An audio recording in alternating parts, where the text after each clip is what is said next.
राज कायम है। देवरिया में एक परिवार के 5 लोगों की हत्या, पति पत्नी 2 बेटियों और बेटे का गला काटा, फिर गोली मारी। पूर्व जिला पंचायत सदस्य की लाश मिलने के बाद परिवार का हमला। घटना के बाद गांव में कोहराम मचा हुआ है। पुलिस के साथ ही पीएससी मौके पर पहुंच गई है। देवरिया में दिल दहलाने वाली वारदात हुई है। यहां घर में घुसकर एक परिवार के 5 लोगों की हत्या कर दी गई। पति पत्नी 2 बेटियों और बेटों का बेरहमी से गला काटा, फिर गोली मारी। इस परिवार में अब सिर्फ 8 साल का बेटा जिंदा है, लेकिन वह गंभीर है। हमलावरों ने उस पर भी हमला किया। उसे गोरखपुर के बीआरडी मेडिकल कॉलेज में एडमिट कराया गया है। इस वारदात को पूर्व जिला पंचायत सदस्य प्रेम यादव के परिजनों ने अंजाम दिया है, ऐसा बताया जा रहा है। दरअसल मामला क्या है, आइए आपको विस्तार से बताते हैं। हुआ यूं कि 2 अक्टूबर जब पूरा देश गांधी जयंती मना रहा था, उस दिन सुबह करीब 6 बजे प्रेम यादव का शव गली में मिला। उनकी गला कटा हुआ था, उनकी हत्या की गई थी। प्रेम यादव और सत्य प्रकाश दुबे के बीच जमीन को लेकर विवाद चल रहा था। पुलिस का कहना है कि प्रेम यादव सत्य प्रकाश दुबे के घर पर आए थे, जिससे कहासुनी और मारपीट हो गई। इससे प्रेम यादव की मौत हो गई। कुछ देर बाद प्रेम यादव के लोगों ने सत्य प्रकाश दुबे के घर पर इतनी जघन्य घटना को अंजाम दिया है। प्रेम यादव की लाश मिलने के बाद उनके परिजन रिश्तेदार आग बबूला हो गए। 20-25 की संख्या में परिजन हाथ में लाठी, बंदूक और गड़ासा लेकर गांव में कुछ ही दूर पर रहने वाले सत्य प्रकाश दुबे के घर पर पहुंच गए। प्रत्यक्षदर्शियों के मुताबिक गुस्साई भीड़ को आता देखकर सत्य प्रकाश दुबे ने घर का दरवाजा बंद कर लिया, क्योंकि सुबह का वक्त था। ऐसे में आसपास के ज्यादातर लोग और घर वाले सो ही रहे थे। प्रेम यादव के परिजन दरवाजा तोड़कर सत्य प्रकाश के घर में घुस गए। इसके बाद बेरहमी से एक की हत्या करना शुरू कर दिया। सत्य प्रकाश के घर पर जब हमला हुआ, उस वक्त 6 लोग थे। हमलावरों ने पूरे परिवार को मार दिया। सिर्फ 8 साल का बच्चा बचा है, वह भी गंभीर हालत में है। बच्चों, महिला और बच्चियों को किसी को भी नहीं बख्शा। ग्रामीणों के मुताबिक हमलावर बाहती हो चुके थे। उन्होंने बच्चों, महिला और बच्चियों को नहीं बख्शा। सबसे पहले सत्य प्रकाश दुबे ने हमलावरों को रोकने की कोशिश की थी, उनको गोली मार दी, फिर उन पर चाकू से वार किया।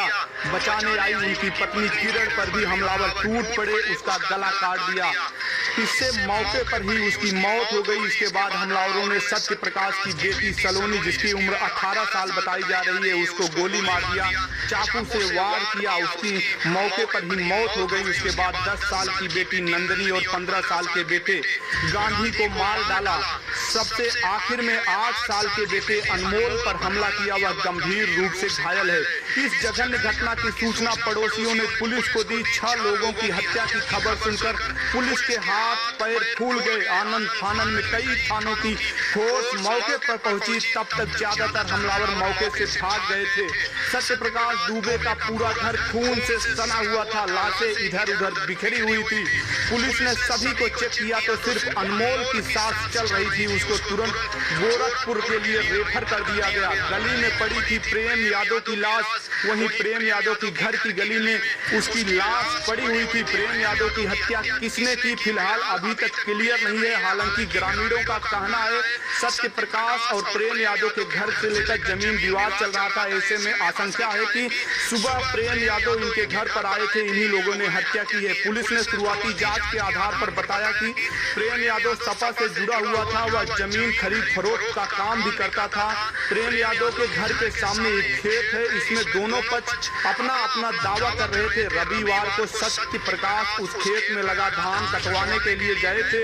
इस दौरान प्रेम यादव से उनका विवाद हो गया था। ऐसे में सुबह लाश मिलते ही यादव परिवार का शख्स सीधे सत्य प्रकाश पर गया और उसके घर पर हमला करके परिवार के 5 लोगों को मार डाला। पुलिस शवों को मौके से हटवा रही है, जिससे विवाद न हो। गांव में तनाव व्याप्त है, पीएससी तैनात है। पुलिस 2 लोगों को इस घटना में गिरफ्तार कर ली है।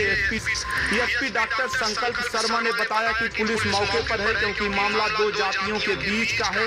ऐसे में गांव में तनाव ज्यादा है। मामले में 2 लोगों की गिरफ्तारी हुई है। प्रकरण की जांच की जा रही है। देवरिया मामले पर सीएम योगी आदित्यनाथ ने भी ट्वीट किया है। वो सीधा नजर बनाए हुए हैं। सीएम योगी ने लिया संज्ञान। सीएम योगी ने जिला प्रशासन के अधिकारियों को मौके पर पहुंचकर पीड़ित परिवार को हर संभव सहायता करने के लिए निर्देश दिया है। इसके साथ ही कमिश्नर आईजी को तुरंत कठोरतम कार्रवाई के लिए निर्देश दिया है। कमिश्नर आईजी घटना स्थल के लिए रवाना हो चुके हैं। फिलहाल खबर लिखे जाने तक यही अपडेट है, लेकिन जिस तरीके से एक जमीन के छोटे से टुकड़े के लिए पूरे परिवार को समाप्त कर दिया गया, यह उत्तर प्रदेश की बहुत ही जघन्य घटना है। इसकी कड़ी निंदा की जानी चाहिए और दोषियों को बख्शा नहीं जाना चाहिए। फिलहाल बने रहिए।